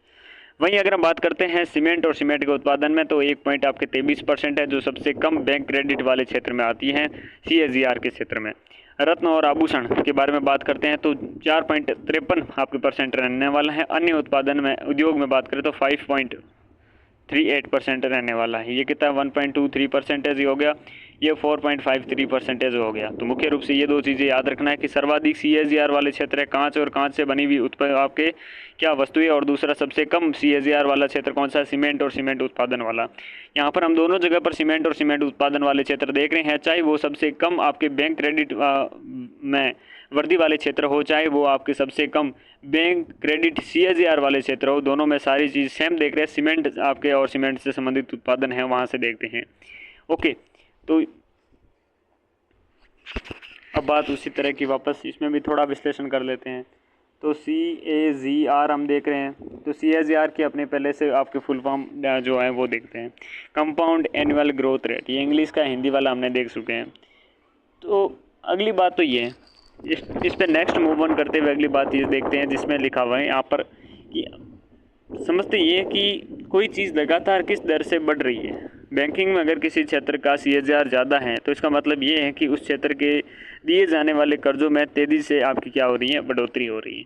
और सबसे कम आपके CAGR हैं तो वाला क्षेत्र ये वह तो दर्शाता है कि कर्ज में सबसे ज़्यादा बढ़ोतरी नहीं हो रही है। अब कम कर्ज अच्छा है या फिर ज़्यादा है, ये उनकी पूरी तरह अपने क्षेत्र पे डिपेंड करता है। तो फिक्सुअल हम कोई भी चीज़ आपकी स्टेटमेंट इनके मामले में बिल्कुल नहीं दे सकते। Okay, understand. चले कोर इनपुट उद्योग के बारे में देखते हैं। कोर इनपुट उद्योग, भारत सरकार ने 8 प्रमुख उद्योगों को कोर आपके उद्योगों में शामिल किया, जिनमें से कोयला है, क्या है? कोयला है, कच्चा तेल है, प्राकृतिक गैसें हैं, रिफाइनरी उत्पादन है, उर्वरक हैं, स्टील हैं। रुक जा भाई, क्या है, कोई दिक्कत नहीं है। और स्टील के साथ में यहाँ पर सीमेंट है और साथ में बिजली है। तो पहला है कोयला, दूसरा आपके कच्चा तेल, तीसरा प्राकृतिक गैस, चौथा है रिफाइनरी उत्पादन, पांचवा है उर्वरक, छठा है आपकी स्टील, सातवां है सीमेंट और आठवां है बिजली। ये 8 क्षेत्र भारत सरकार ने प्रमुख उद्योगों को कोर उद्योग, अब देख सकते हैं इंपॉर्टेंट जो कोर, जिससे आपके देश चलता है उन चीज़ों को शामिल किया गया है इस चीज़ों में। तो कोर उद्योग 8 हो गए, कौन कौन से हुए उनकी बात कर ली हमने। औद्योगिक उत्पादन सूचकांक IIP में इन 8 उद्योगों का संयुक्त भार लगभग आपके 40.27% है। 40.27% आपके इसमें रहने वाला है। औद्योगिक उत्पादन सूचकांक IIP इन 8 उद्योगों का संयुक्त भार लगभग 40.27% रहने वाला है। औद्योगिक उत्पाद सूचकांक 3 प्रमुख उपक्षेत्रों खनन, विनिर्माण तथा बिजली के लिए जारी किया जाता है। तो औद्योगिक उत्पाद आपके जो सूचकांक हैं ये 3 प्रमुख क्षेत्र में, जिसमें खनन हो गया, विनिर्माण हो गया और बिजली है, इनके लिए आपके जारी किया जाता है क्या, औद्योगिक उत्पाद सूचकांक। खनन, विनिर्माण और बिजली। तो इनमें 3 लाइनें पढ़ा, इनसे मुझे 3 क्वेश्चन मेरे दिमाग में आते हैं। सबसे पहले कोर इनपुट देखें, जो मैं बता चुका हूँ। तो कोर इनपुट उद्योग 8 बुनियादी उद्योग होते हैं, ठीक है, जिनकी हम बात कर चुके हैं, जिन पर अर्थव्यवस्था की नींव टिकी होती है। और औद्योगिक उत्पाद सूचकांक के बारे में यानी IIP के बारे में दिखाता है। ये क्या चीज़ है, ये दिखाता है कि देश के औद्योगिक क्षेत्रों में कितना उत्पादन हो रहा है। ये क्या चीज़ दिखाता है कि देश के औद्योगिक क्षेत्रों में कितना उत्पादन हो रहा है। तो 40.27% इन 8 आपके उद्योग का संयुक्त भार है, इसमें देखने को मिलता है। तीसरी चीज़ हम देखते हैं कि IIP में 8 कोर का महत्व देखते हैं। और तीसरी चीज़ है कि IIP में खनन, विनिर्माण और बिजली को ही शामिल क्यों किया गया। तो प्रमुख क्षेत्र इसलिए माना जाता है क्योंकि ये किसी भी क्षेत्र देश में आपके औद्योगिक विकास के सबसे बड़े मानक हैं और प्रमुख नींव की भूमिका निभाते हैं। वैसे नींव की भूमिका ये 8 निभाते हैं, लेकिन उनमें से भी इम्पोर्टेंट है तो खनन, विनिर्माण और बिजली का क्षेत्र है, ये इम्पोर्टेंट है। और पूछेगा, अगर पूछना चाहे यहाँ से, अगर क्वेश्चन पूछे, अब क्वेश्चन क्या बन सकता है, औद्योगिक उत्पाद सूचकांक में 3 प्रमुख उपक्षेत्र है, जिनमें से कौन सा नहीं है। खनन पूछ ले, विनिर्माण, बिजली, और एक दे दे कोई जैसे प्राकृतिक गैस है ये वाला दे ले, कच्चा माल दे दे, कोयला दे दे, तो आप खनन, विनिर्माण और बिजली के बारे में बात करेंगे, ठीक है। ये औद्योगिक उत्पाद सूचकांक के 3 प्रमुख उपक्षेत्र हैं। हम बात करेंगे अब सीमेंट से, स्टार्ट करते हैं। भारत विश्व का दूसरा सबसे बड़ा सीमेंट उत्पादक देश है। प्रथम नंबर पे कौन सा है, चीन है, ये बात याद रखना, चीन है पहले पे सीमेंट उत्पादन में। दूसरा सबसे बड़ा आपके उत्पादक देश है कौन सा, भारत। चलो, सीमेंट उद्योग है अपना, ये सीमेंट उद्योग विश्व में अगर स्थान के हिसाब से देखें तो भारत सबसे बड़ा 2nd नंबर पर। दूसरे नंबर पर सबसे बड़ा आपकी क्या है, सीमेंट उत्पादक देश है। प्रथम पे नंबर पे एज यूजुअल चीन है। तो चीन वाले पहले पे आ जाते हैं, पता नहीं कहाँ से टपकते हैं, लेकिन टपक जाते हैं, ठीक है ना। छोटी छोटी आंखें करवे क्यों, फिर आंखों में सीमेंट तो पड़ते नहीं है इनके। भारत में सीमेंट संयंत्र आपके प्लांट की संख्या देखते हैं तो एकीकृत बड़े जो सीमेंट के संयंत्र हैं उनकी संख्या 160 है। कितने, 160 हैं बड़े आपके एकीकृत बड़े सीमेंट के संयंत्र है, 160 है। ग्राइंडिंग यूनिट है ये आपकी 130 है, 130 है ग्राइंडिंग यूनिट्स, ठीक है।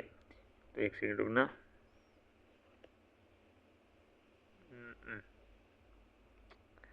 ये ठोकोडिलिटी से चले।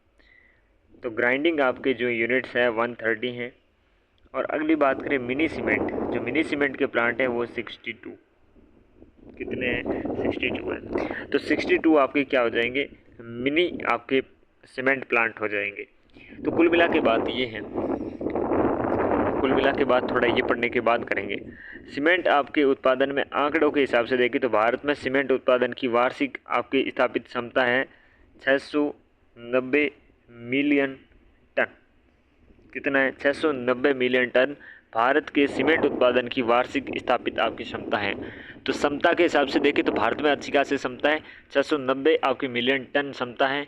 और वित्त वर्ष अपने 25 जो इस वर्ष में आपके कुल सीमेंट का उत्पादन 453 मिलियन टन हुआ है। टोटल अपनी क्षमता तो बहुत है, आपके 990 मिलियन टन की क्षमता है। लेकिन वित्त वर्ष अगर FD फाइनेंशियल ईयर की हम बात करें, कौन सा 25 की, फाइनेंशियल ईयर अपना जो 25 है इसमें कितना हुआ है, 453 आपके MT यानी कि मिलियन आपके टन उत्पादन हुआ है। तो ये चीज़ें होगी। आगे देखिए, भारत में घरेलू सीमेंट की खपत देखिए, तो भारत में घरेलू सीमेंट की आपकी खपत है 290 kg प्रति व्यक्ति। तो भारत में घरेलू सीमेंट की खपत आपके 290 kg, कुल मिला के 5-6 कट्टों की आपके प्रति व्यक्ति देखने को मिलती है, जबकि वैश्विक औसत है 540। वैश्विक औसत आपके 544 आपकी क्या है प्रति व्यक्ति इसकी खपत है। प्रति व्यक्ति खपत करता है, इसका मतलब ये नहीं है कि वो खाने बैठ जाए, बेचारे के काम करना होता है, मकान चढ़ना होता है, कोई मकान किसी आपके चौकी चढ़ता है, कोई कुछ करता है, कोई कुछ करता है, कोई इंस्टीट्यूट खोलता है तो उसकी बड़ी बिल्डिंग चढ़ता है, ठीक है, और कुछ लोग स्क्रीन रिकॉर्डिंग करते रह जाते हैं, ठीक है। तो फिर भारत में अधिकांश सीमेंट संयंत्र कच्चे माल के स्रोतों के पास ही स्थित है। भारत में अधिकांश सीमेंट है जो संयंत्र बने हुए हैं कच्चे माल के आपके स्रोतों के पास में। ओबियसली बात है, जब भी कोई क्या फैक्ट्री किसी भी प्रकार की संयंत्र लगाना हो तो कच्चा माल जहाँ से निकलेगा वहीं निकलेंगे ना, वहीं लगाएंगे। जैसे राजस्थान में सवाई माधोपुर चित्तौड़गढ़ का जो जिला है वहीं पर आपके क्या प्रमुख रूप से सीमेंट के संयंत्र स्थापित करेंगे। ओबियसली बात है यार, जहाँ पर अगर कोई चीज़ मिल रही है तो वहाँ के पास में लगाएंगे ना। ऐसा तो है नहीं कोई चीज़ उपलब्धता कच्चे माल की यहाँ पर है और इससे कई हज़ारों किलोमीटर बाद दूर कोई चीज़ आप अपने संयंत्र स्थापित कर लें तो बेवकूफ़ी होगी ना। क्यों बेफालतू के आपके बे और फालतू दो शब्द गलत आ गए ना, हिंदू की अशुद्धि होगी, तो क्यों फालतू का खर्चा आप एडिट कर रहे हो और अपने जो मार्जिन है उसको कम कर रहे हो। तो भारत में सीमेंट की घरेलू मांग को पूरा करने के लिए उद्योग के पास आपकी पर्याप्त क्षमता है। तो भारत में सीमेंट की घरेलू जो मांग है जो 290 आपके केजी प्रति व्यक्ति आपके भारत में घरेलू सीमेंट की खपत होती है। तो इसकी अपने घरेलू मांग को पूरा करने के लिए सीमेंट के उद्योगों के पास पर्याप्त क्षमता है। इस मामले में अपनी पूरी तगड़ी कैपेसिटी अपने इसके मामले में बिक मंगे नहीं है। तो ये एक तगड़ी और क्लियरिटी वाली बात है जो इंटरेस्टिंग है, समझे। सीमेंट के बारे में बात करें तो जो सीमेंट उद्योग है लगभग आपका 85% राजस्थान में है, आंध्र प्रदेश में है और साथ में तेलंगाना है और कर्नाटक है। मध्य प्रदेश, गुजरात, तमिलनाडु आदि राज्यों से आता है। तो बात कुल मिला के ये है कि 85% अपने जो सीमेंट का उत्पादन होता है, ये आपकी सीमेंट का उत्पादन उद्योग का लगभग 85% आपके राजस्थान है, आंध्र प्रदेश है, तेलंगाना है और नाटक करता हुआ कर्नाटक है, साथ में एमपी है, गुजरात है, तमिलनाडु है आदि राज्यों से आता है। तो कुल मिला के अब हम बात करते हैं सीमेंट के बारे में बात करते हैं और कुछ ज़्यादा बात भी नहीं है। हम बात करें तो कि सीमेंट के उत्पादन में भारत है अपना विश्व में सेकंड नंबर पे रहता है। फर्स्ट नंबर पे एज यूजुअली चीनी रहते हैं। और बात करें इसके आपके सीमेंट के संयंत्र और प्लांटों की तो हम बात करते हैं एकीकृत बड़े सीमेंट के संयंत्र, तो उनकी संख्या 160 है। वहीं अगर हम बात करते हैं ग्राइंडिंग यूनिट आपकी जो है वो कितनी 130 है। मिनी सीमेंट प्लांट है वो 62 लगाए हुए हैं आपके। और सीमेंट उत्पादन के आंकड़ों के हिसाब से देखें तो भारत की सीमेंट आपके उत्पादन की वार्षिक स्थापित क्षमता है वो कितनी 690 मिलियन टन की है। लेकिन अगर हम एफटी आपकी 2025 के बारे में बात करें यानी कि फाइनेंशियल जो ईयर है अपना, तो एफटी क्यों लिखा, वाई लिखा, जो वित्त वर्ष है 25 से उसमें कुल सीमेंट के कितने 453 आपके मिलियन टन उत्पादन हुआ था। भारत में घरेलू सीमेंट की खपत है 290 केजी प्रति व्यक्ति, जबकि वैश्विक औसत कितनी है 540 प्रति व्यक्ति केजी के बारे में बात करते हैं। भारत में अधिकांश सीमेंट संयंत्र कच्चे माल के स्रोतों के पास में स्थित है। भारत में सीमेंट की घरेलू मांग को पूरा करने के लिए उद्योग के पास पर्याप्त क्षमता है। ठीक है, भारत उद्योग का लगभग 85% अपना राजस्थान, एपी, तेलंगाना, कर्नाटक, एमपी, गुजरात, तमिलनाडु आदि राज्यों से प्राप्त करता है। सीमेंट के बाद हम दूसरा प्रमुख रूप से हम देखते हैं तो वो है इस्पात। तो इस्पात के बारे में बात करें, इस्पात जी आप क्या कहते हो। इस्पात भारत अपने कच्चे इस्पात का दूसरा विश्व का सबसे बड़ा उत्पादक है। तो दूसरा विश्व का सबसे बड़ा आपके उत्पादक है। जैसे सीमेंट में था वैसे भी इस्पात के मामले में देखें तो कच्चा इस्पात के मामले में सेकंड नंबर पर भारत है सबसे बड़ा उत्पादक। इस्पात क्षेत्र में आत्मनिर्भरता को बढ़ाने के लिए 2021 में अपने 6322 करोड़ रुपए के परिव्यय के साथ स्पेशलिटी स्टील के लिए उत्पादन आधारित प्रोत्साहन PLI स्कीम शुरू की गई थी। तो इस्पात क्षेत्र में आत्मनिर्भर हो और इस आत्मनिर्भरता को सेल्फ डिफेंडेंसी को बढ़ाने के लिए प्रमुख रूप से एक चीज़ की गई और वो चीज़ थी अपनी क्या चीज़, वो चीज़ थी अपने 2021 में हमने खर्चा किया धूम धड़ाके से, वो था 6322 करोड़ रुपए का खर्चा। तो छोटा मोटा खर्चा नहीं था, बहुत बड़ा खर्चा था। परिव्यय के साथ स्पेशलिटी स्टील के लिए उत्पादन आधारित प्रोत्साहन स्कीम शुरू की गई। ठीक है, इस बात के आंकड़े देखते हैं, मैट्रिक में देखेंगे। ठीक है, और कौन सी मेट्रिक का, फिर मैं 2020-21 में मेट्रिक टन, और 2024-25 में जिसमें फाइनेंशियल जो ईयर रहेगा 2024 रहेगा, मेट्रिक टन के हिसाब से बात करेंगे। CAGR है परसेंटेज में हम देखेंगे, और फाइनेंशियल जो ईयर अपना 2025 है इसमें अनुमानित आपके जो परसेंटेज है ये भी साथ में देखेंगे। तो सबसे पहले हम बात करते हैं कच्चे इस्पात का उत्पादन।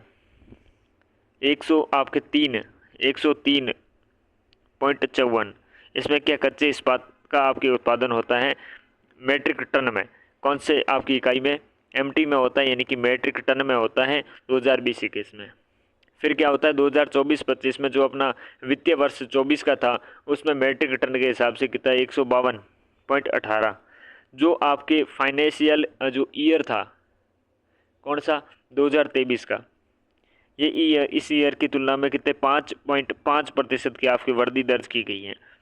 5.5% की वृद्धि दर्ज की गई है। 20-21 में तो इसके आपके कितना था जो मेट्रिक जो टन की बात करते हैं वो 103.54 MT था। फिर 24-25 में आपके जो फाइनेंशियल जो ईयर है 24, उसमें हम देखें तो 152.18, जो कि पिछले जस्ट 24 से जस्ट पिछला कौन सा 23वां है उसकी तुलना में 5.5% की वृद्धि आपके दर्ज की गई है 152.18 के साथ में। तो 5.5 अगर कम कर देंगे तो आपके 23 का भी निकल जाएगा। तो इतना निकालना कहाँ पर है। CAGR की बात करें, जो अभी तक हम बात करते आ रही थे, वो 10.1 पर आपके रहने वाला है परसेंटेज। 10.1% आपके रहने वाला है कच्चे इस्पात के उत्पादन में। CAGR और फाइनेंशियल जो ईयर आपका 2025 है इसमें अनुमानित परसेंटेज है वो 11.7% रहने वाला है। तो परसेंटेज के हिसाब से कितना है, अनुमानित आपके 11.7% रहने वाला है। तो कुल मिला के ये आपने कच्चे इस्पात का उत्पादन के बारे में बात करा, जो 103.54, फिर 152.18 2024-25 यानी कि 24 के साथ में 23 की तुलना में 5.5 की वृद्धि। CAGR हम बात करते हैं जो 10.1 है, और फाइनेंशियल जो ईयर है अपना 25 है इसमें अनुमानित परसेंटेज है 11.7% रहने वाला है।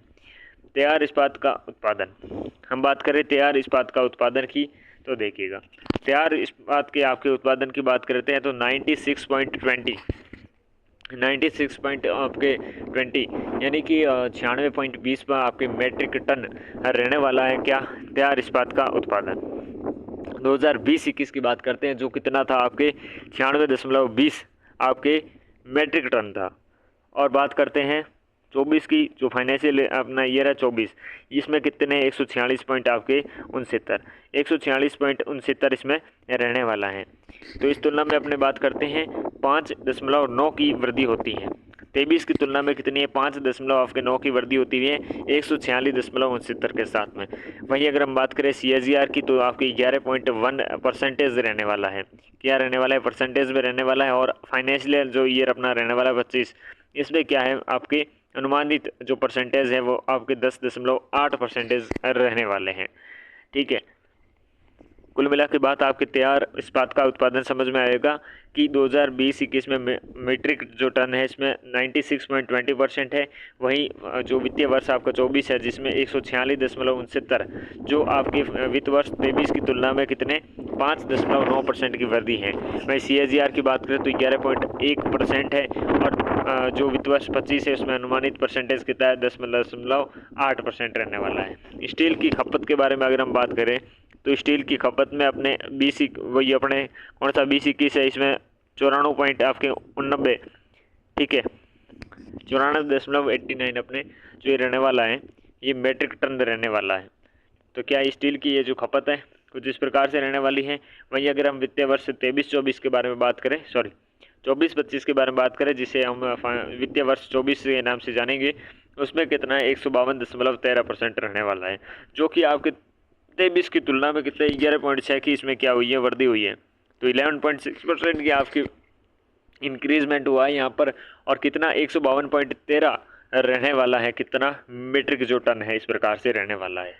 ओके, अगली अगर हम बात करें आपके CAGR की बात करें जो परसेंटेज में स्टील की खपत में, तो 12.5% यहाँ पर रहने वाली है। तो 12.5% इसमें आपके स्टील की खपत में CAGR परसेंटेज रहने वाला है। वहीं अगर अनुमानित अपने जो वित्तीय वर्ष 25 है इसमें परसेंटेज के हिसाब से देखें तो 7.8% इनकी रहने वाली है। तो कुल मिला के बात ये है कि आपके जो फाइनेंशियल जो ईयर है, ठीक है, जो हम वित्तीय वर्ष 25 के नाम से देखते हैं, तो कुल वर्तमान वार्षिक स्टील उत्पादन क्षमता कितनी है? वर्तमान में क्या आपके स्टील उत्पादन क्षमता, स्टील उत्पादन आपकी क्षमता, स्टील उत्पादन क्षमता कितनी है? 200.3 मिलियन, मिलियन नहीं, मैट्रिक टन, कितने मीट्रिक टन है, ओके। तो 200.3 मैट्रिक टन रहने वाली है। अंतर्राष्ट्रीय कीमतों में कमी के कारण सस्ता आयात भारतीय वित्तीय वर्ष 26 अप्रैल अक्टूबर में स्टील का शुद्ध आयातक रहा। भारत आपके लोहे में काफ़ी हद तक आत्मनिर्भर है। हालांकि इस उद्योग को आयातित आपके कोकिंग कोल पर गंभीर निर्भरता का सामना करना पड़ता है। तो ये भी एक अपनी चीज़ है। तो इस प्रकार से हम बात करें तो अंतर्राष्ट्रीय कीमतें हैं।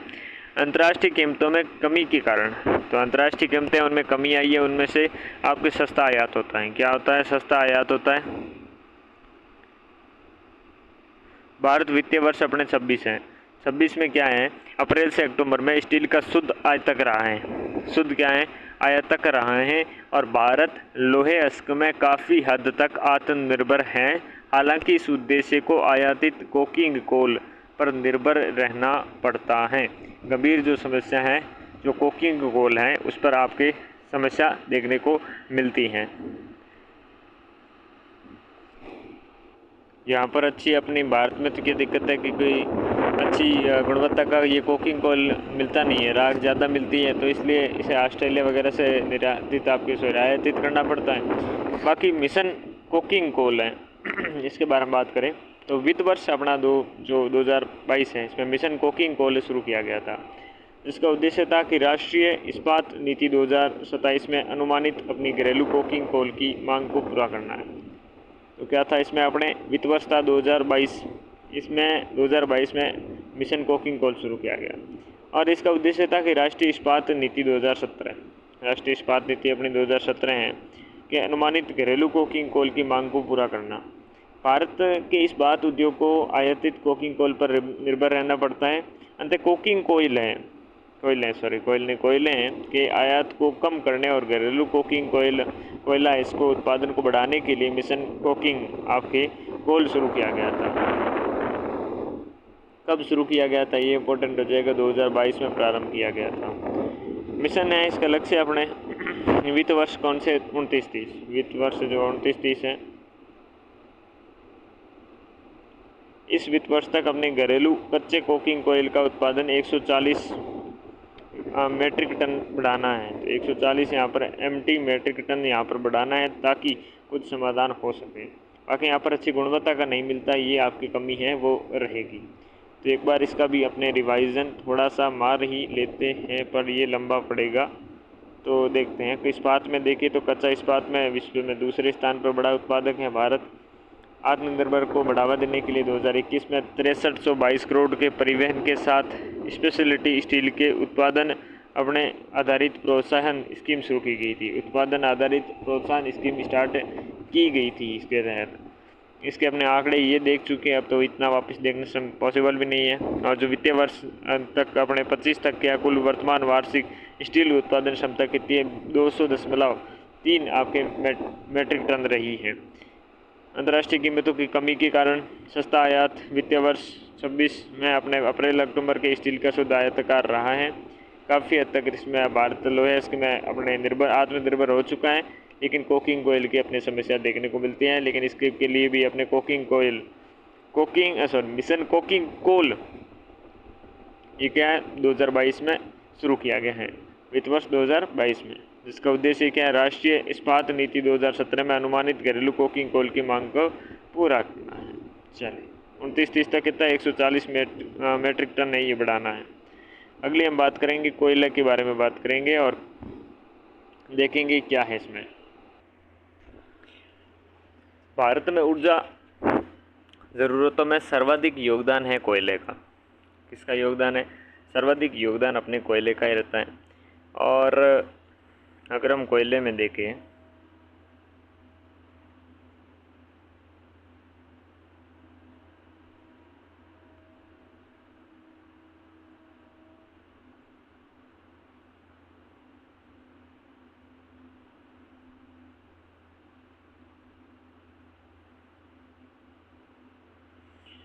हाँ, तो कोयले में अपने राष्ट्रीय ऊर्जा मिश्रण में 55% अपने क्या योगदान है, कितना योगदान है, 55% योगदान है राष्ट्रीय ऊर्जा मिश्रण में। कुल बिजली उत्पादन में 74% से अधिक योगदान है।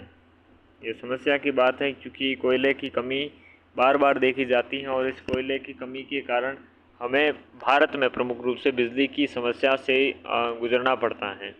राजस्थान में तो बीच में आज से कुछ साल पहले तो 3-4 दिन के लिए लाइटें इतनी भारी मात्रा में गाँवों के साइड में कटी थी कि लोग परेशान हो गए थे, क्योंकि कारण बताया गया था कि कोयले में कई यंत्र बंद हैं, कोयले की कमी है, अलग अलग कारण देखने को मिले थे।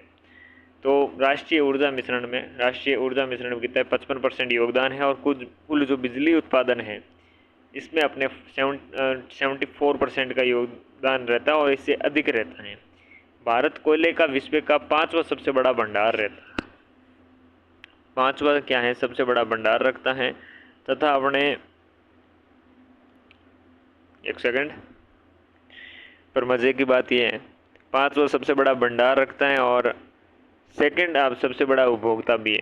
तो यहाँ पर वर्ल्ड में 5वां सबसे बड़ा उपभोक्ता भंडार के साथ साथ में सेकंड नंबर पे आपके सबसे बड़ा उपभोक्ता भी ये बन जाता है। वित्त वर्ष अपने 25 है, वित्त वर्ष 25 में कोयले का कुल उत्पादन अब तक का सर्वाधिक रहा है 1047.5 MT यानी कि मेट्रिक टन रहा है। पिछले वर्ष की तुलना में 4.98% की आपकी क्या है अधिक रहा है। तो टोटल कितना 1047.5 कितना मेट्रिक टन रहा है, जो आपने पिछला जो वर्ष था पिछले वर्ष की तुलना में 4.98% अधिक रहा है। तो मज़े की बात है और तगड़ा फैक्ट है ये। अगली बात करते हैं वित्त वर्ष 25 की कुल कोयले की आपूर्ति के बारे में बात करते हैं। तो वित्त वर्ष 25 में कुल कोयले की आपूर्ति 1025.3 मेट्रिक टन, जो पिछले वर्ष की तुलना में 5.38% अपने क्या है वृद्धि दर्ज की गई है। तो कुल मिला के बात यह है कि वित्त वर्ष में 25 में कोयले के कुल उत्पादन में अब तक का सर्वाधिक 1047.5 मेट्रिक टन पिछले वर्ष की तुलना में 4.98% के हैं अधिक है। वित्त वर्ष अपने 25 में अगर हम बात करें उत्पादन के अलावा कुल आपके कोयले की आपूर्ति के बारे में बात करें, ये बात तो है। यहाँ पर अगर बात ये आए कि भाई साहब ये कोयला का एक कुल उत्पादन 1047.5 मेट्रिक टन हुआ, जो पिछले वर्ष से 4.98% अधिक था, समझ में आई। कि दूसरी बात यह है कि कुल आपके वित्त वर्ष में 25 में कुल कोयले की आपूर्ति कितनी गई 1025.3 मेट्रिक टन हुई, जो पिछले से 5.38% वृद्धि हुई थी। पर एक बात ये समझ में नहीं आई कि यहाँ पर उत्पादन इतना हो रहा है, आपूर्ति है, अब यहाँ पर क्या है चेंज होती है। उत्पादन का तो मतलब ये होता है खदानों से कुल कितना कोयला निकाला गया, और आपूर्ति का मतलब होता है कि उस कोयले की इस्तेमाल करने वालों को कितना पहुँचाया गया। तो आपूर्ति में कभी कभी पुराना स्टॉक भी शामिल हो सकता है, या फिर कुछ कोयला अपने क्या है परिवहन में भी खर्च हो सकता है, ठीक है ना। तो इस प्रकार की चीज़ें अपने देखने को मिलती है।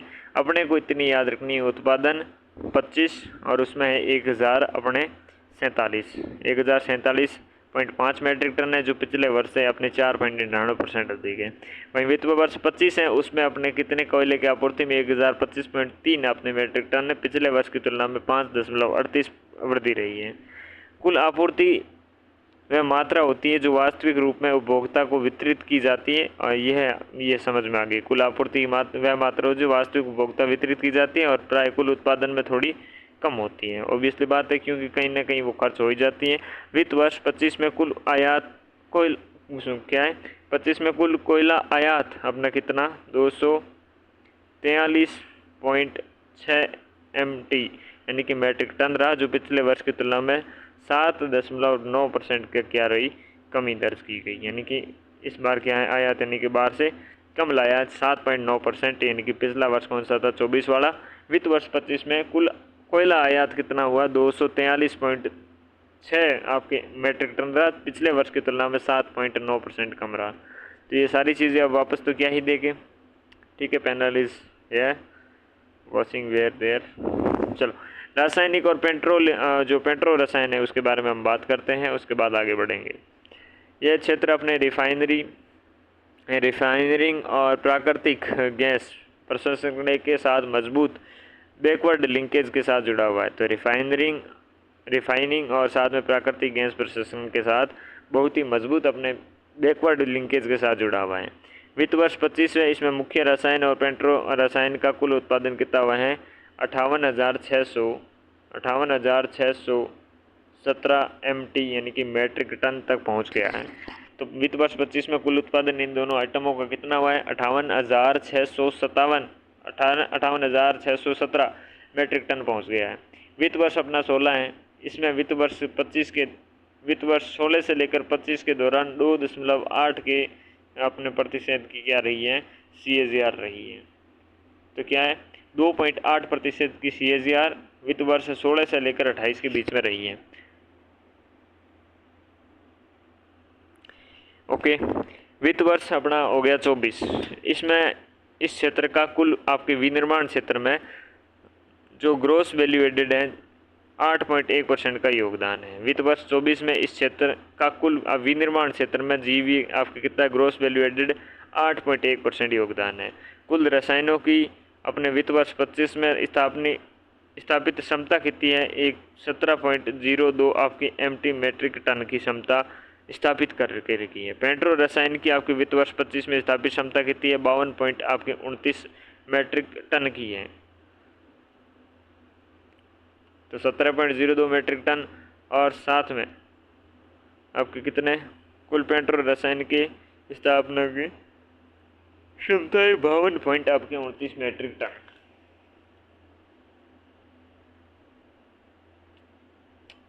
ओके, 2.8 आपकी क्या याद रखना है 2.8 आपकी CAGR याद रखना है, साथ में ये सारी क्षमताएं याद रखनी है, फिर आगे बढ़ना है। पूंजीगत अपने वस्तुओं और उपभोक्ता वस्तुओं के उद्योग का प्रदर्शन। तो पूंजीगत जो वस्तुएं हैं और उपभोक्ता वस्तुओं के उपयोग का प्रदर्शन के बारे में बात करते हैं। तो पूंजीगत वस्तुएं देखते हैं। पूंजीगत वस्तुएं वे वस्तुएं होती हैं जो अन्य वस्तुओं के उत्पादन में उपयोग की जाती हैं, न कि सीधे अंतिम उपभोग के लिए। जैसे मशीनें हैं, भारी विद्युत उपकरण आदि। जबकि उपभोक्ता वस्तुएं वे होती हैं जो वस्तुएं जिनका अपने उत्पादन सीधे उपभोक्ता के लिए उपयोग करने हेतु किया जाता है, जैसे कि कपड़े हैं, भोजन है आदि। तो पूंजीगत वस्तुएं समझना आ गई होगी कि कैपिटल गुड्स वे होती हैं जो अन्य वस्तु के उत्पादन में उपयोग की जाती हैं, न कि सीधे अंतिम उपभोग के लिए। जैसे मशीनें होगी, ठीक है। और जिनका उत्पादन सीधे उपभोक्ता के लिए उपयोग के लिए किया जाता है वो अपने जैसे कपड़े वगैरह हो गए, वो क्या है अपने उपभोक्ता वस्तुएं, कस्टमर गुड्स।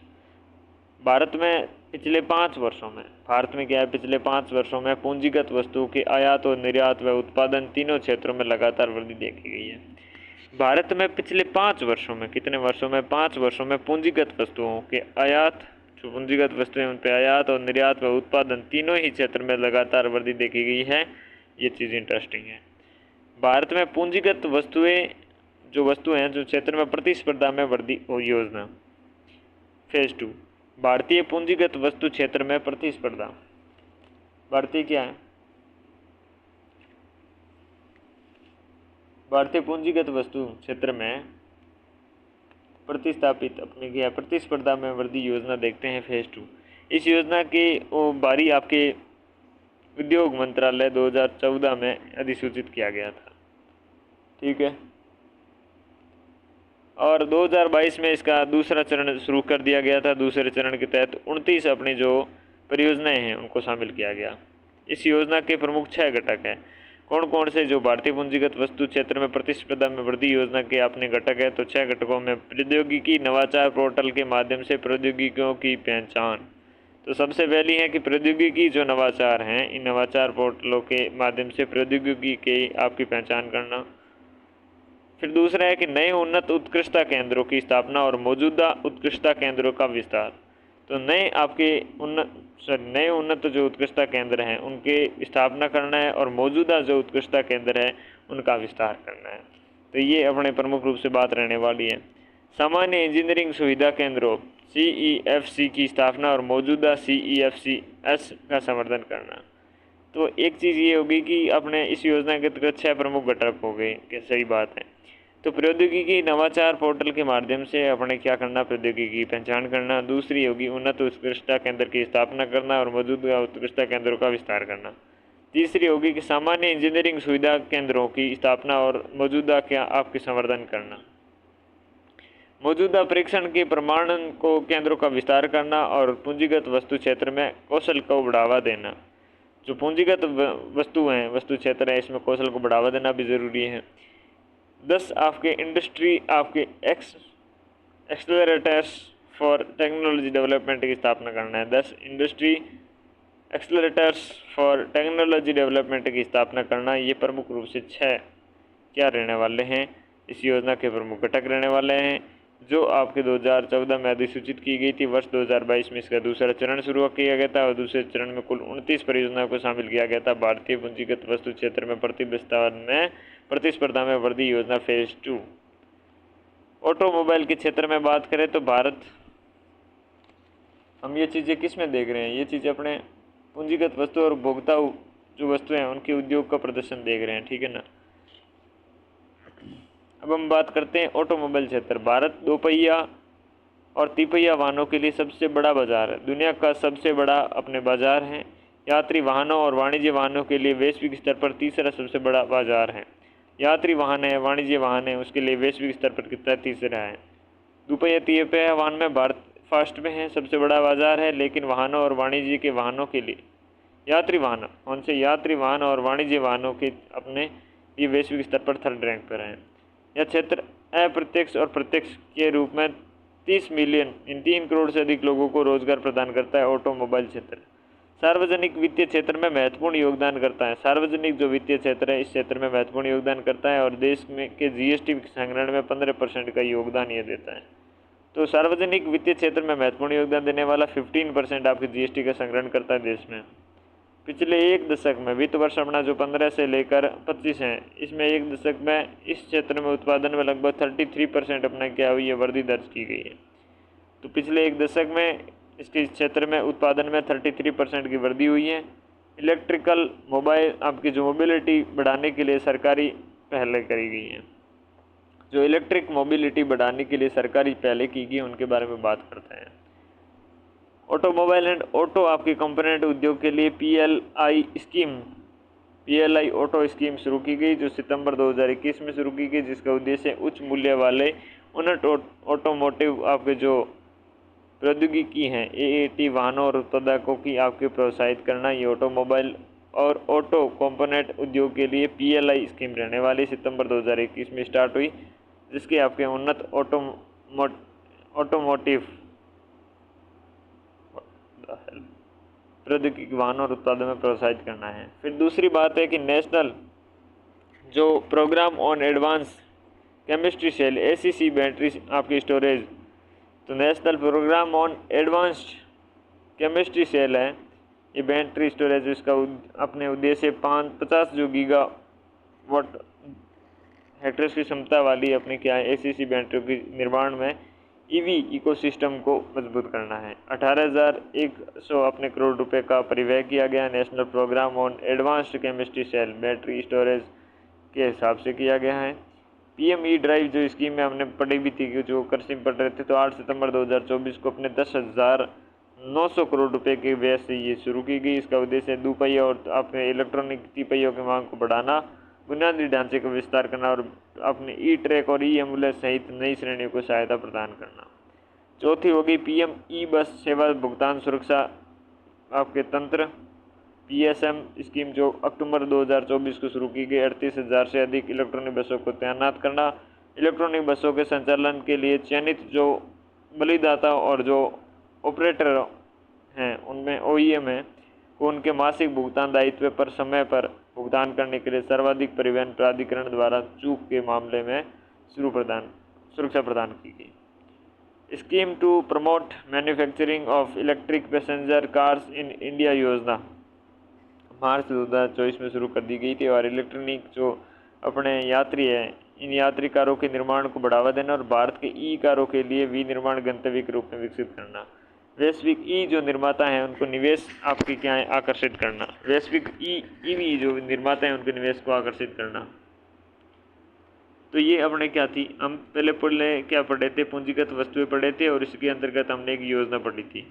फिर हमारा दूसरा नंबर आया जिसमें हमने ऑटोमोबाइल क्या पढ़ा भाई साहब, ऑटोमोबाइल क्षेत्र पढ़ा, जिसमें हमने क्या थी, इलेक्ट्रॉनिक मोबिलिटी बढ़ाने के लिए सरकारी पहले पढ़ी थी और ये सरकारी पहले हमने पांचों पढ़ ली है। ठीक है जी, पूंजीगत वस्तुएं, ऑटोमोबाइल क्षेत्र। फिर तीसरे हम बात करते हैं इलेक्ट्रॉनिक्स की।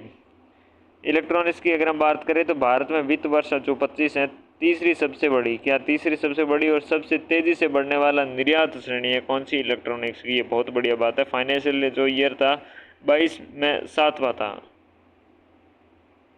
22 में क्या थी, 7वीं थी इसमें अपनी। तीसरी सबसे बड़ी 22 में थी और 25 में आते आते क्या हो गई है, तीसरी सबसे बड़ी हो गई है। वित्त वर्ष 26 में पहली 6 माही में इलेक्ट्रॉनिक्स निर्यात अपने 22.2 कितने, 22.2 बिलियन डॉलर पहुंच गया, जिसे यह क्षेत्र दूसरा सबसे बड़ा निर्यात किया जाने वाला आइटम बन गया है। तो वित्त वर्ष अपना 26 है, इसे पहली 6 माही थी, उसमें इलेक्ट्रॉनिक निर्यात 22.2 बिलियन डॉलर पहुंच गया है, जिसमें दूसरा सबसे बड़ा निर्यात क्षेत्र निर्यात किया जाने वाला आइटम बन गया है। इसके विस्तार में सबसे ज़्यादा हमने क्या योगदान मोबाइल मैन्युफैक्चरिंग क्षेत्र हैं, जिसमें उत्पादन मूल्य के लगभग 30 गुना वृद्धि देखी गई है। उत्पादन के मूल्य में लगभग कितना 30% अपने 30 गुना वृद्धि देखी गई है। कुल मूल्य कितना है, 5.45 लाख अपने करोड़ कुल मूल्य रहने वाला है। पहले भारत इस क्षेत्र का शुद्ध अपने आयातकार होता था, क्या होता, शुद्ध अपने आयातक था, लेकिन अब वित्त वर्ष 25 में विश्व का दूसरा सबसे बड़ा मोबाइल निर्माता बन चुका है। भारत में 300 से अधिक विनिर्माण इकाइयाँ काम करती, जबकि 2014 में केवल 2 इकाइयाँ थी। 2014 में केवल 2 इकाइयाँ थी और वर्तमान में 300 इकाई इसमें काम करती हैं। इलेक्ट्रॉनिक्स विनिर्माण के मजबूत करने के लिए सरकारी पहलें हैं, उन सरकारी पहलों के बारे में हम बात करते हैं। ठीक है जी, उन सरकारी हम पहलों के बारे में बात करते हैं। तो बड़े पैमाने पर इलेक्ट्रॉनिक्स विनिर्माण के लिए PLI स्कीम आई अप्रैल 2020 में। IT हार्डवेयर के लिए PLI जो स्कीम थी जो 2.0 है उसके नाम से आती है, वो मई 2023 में। और इलेक्ट्रॉनिक्स घटक अपने विनिर्माण जो स्कीम है ECMS, ये अपने अप्रैल 2025 में 22,919 करोड़ के फटके के साथ परिव्यय के साथ क्या थी, आई थी। उद्देश्य इसमें ये था कि भारत की घरेलू इलेक्ट्रॉनिक्स जो इंडस्ट्री है उसको वैश्विक मूल्य श्रृंखलाएँ हैं GVC के साथ एकीकृत करके मजबूत कंपोनेंट विनिर्माण इकोसिस्टम का विकास करना है। और ये लक्षित सेगमेंट उत्पादनों पर अपने टर्नओवर आधारित इंसेंटिव हैं, कैपेक्स आपके इंसेंटिव हैं और साथ में हाइब्रिड इंसेंटिव हैं, ए और बी दोनों देती है। तो इलेक्ट्रॉनिक्स घटक विनिर्माण स्कीम हमने देखी जो अप्रैल 2025 में 22,900 जो 19 करोड़ रुपए के साथ में व्यय के साथ में आई। और इसका उद्देश्य ये था कि इलेक्ट्रॉनिक्स जो भारतीय की घरेलू इलेक्ट्रॉनिक्स इंडस्ट्री है उसको वैश्विक मूल्य श्रृंखलाओं GVC अपने के साथ एकीकृत करके मजबूत कंपोनेंट विनिर्माण इकोसिस्टम का विकास किया जाए। तो इसमें लक्षित सेगमेंट के उत्पादों पर अपने टर्नओवर आधारित इनिशिएटिव और कॉम्प्लेक्स इनिशिएटिव और हाइब्रिड जो इंसेंटिव है ए व बी दोनों देती हैं। चौथी बात यह है कि चौथी अपनी क्या है, सरकारी पहल में इलेक्ट्रॉनिक्स घटकों और सेमीकंडक्टर के विनिर्माण अपने प्रोत्साहन स्कीम है जो 2020 में आती है अप्रैल में। इसका उद्देश्य योजना डाउन स्ट्रीम मूल्य श्रृंखला के लिए पूंजीगत व्यय पर 25% 25% का वित्तीय प्रोत्साहन प्रदान करना है। तो अप्रैल 2020 है इसमें शुरू किया गया और उद्देश्य ये था कि इस योजना में डाउन स्ट्रीम जो मूल्य श्रृंखला के लिए पूंजीगत व्यय पर 25% के वित्तीय प्रोत्साहन प्रदान किया जाए। अगली बात है कि 5वीं के सेमीकंडक्टर और डिस्प्ले जो मैन्युफैक्चरिंग है इकोसिस्टम के निवास के लिए संशोधित कार्यक्रम है। जो सेमीकंडक्टर और डिस्प्ले मैन्युफैक्चरिंग है इसके इकोसिस्टम के विकास के लिए संशोधित कार्यक्रम जिसका व्यय कर दिया गया 76,000 करोड़ रुपए। कार्यक्रम के तहत इंडिया सेमीकंडक्टर जो मिशन है शुरू किया गया, ISM इंडियन सेमीकंडक्टर मिशन शुरू किया गया, जिसके तहत अपने कुछ परियोजनाएं शुरू की गई। एक माइक्रोफोन की ATMP यानी कि असेंबली टेस्टिंग मार्किंग या पैकेजिंग सुविधा स्टार्ट की गई। टाटा इलेक्ट्रॉनिक्स सेमीकंडक्टर आपके जो बनाए गए हैं इसमें साथ में उच्च तकनीक में आत्मनिर्भर प्राप्त करने के लिए यौगिक अर्धचालक फेब की स्थापना की गई है। उच्च जो तकनीकी है उसमें आत्मनिर्भर बनाने के लिए क्या है, यौगिक अर्धचालक अपने फेब की स्थापना की गई है।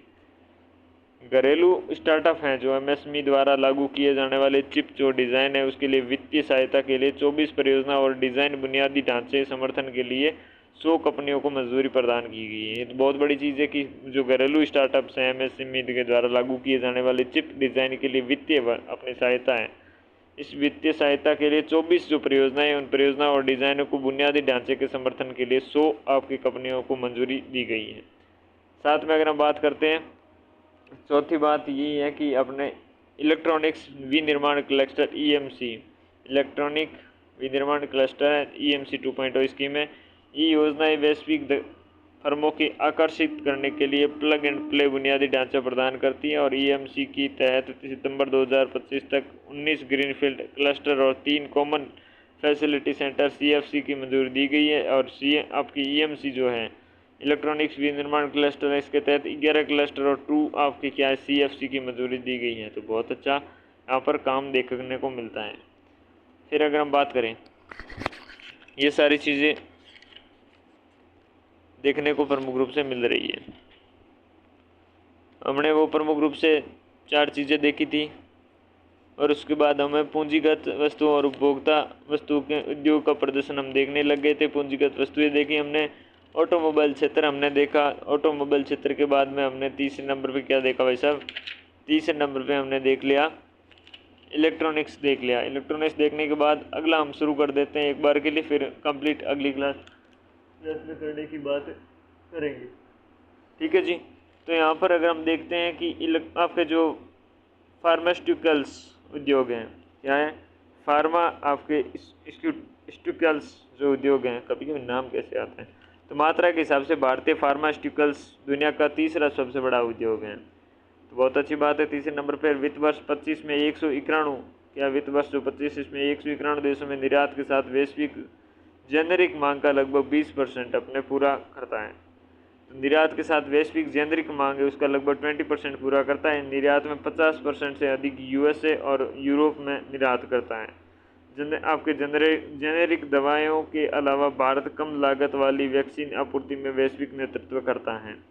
तो फार्मा आपके स्टूकल्स हैं, इसका उद्योग है और इसमें देखते हैं हम सारी चीज़ें, और 50% से अधिक यूएसए और यूरोप में करते ही हैं निर्यात। और भारत दुनिया के सबसे अधिकांश डिप्थीरिया, टेटनस और जो पर्टोसिस हैं और साथ में क्या बेसिलस, कैलमेट, गुएरिन और खसरे के टीके प्रदान करता है।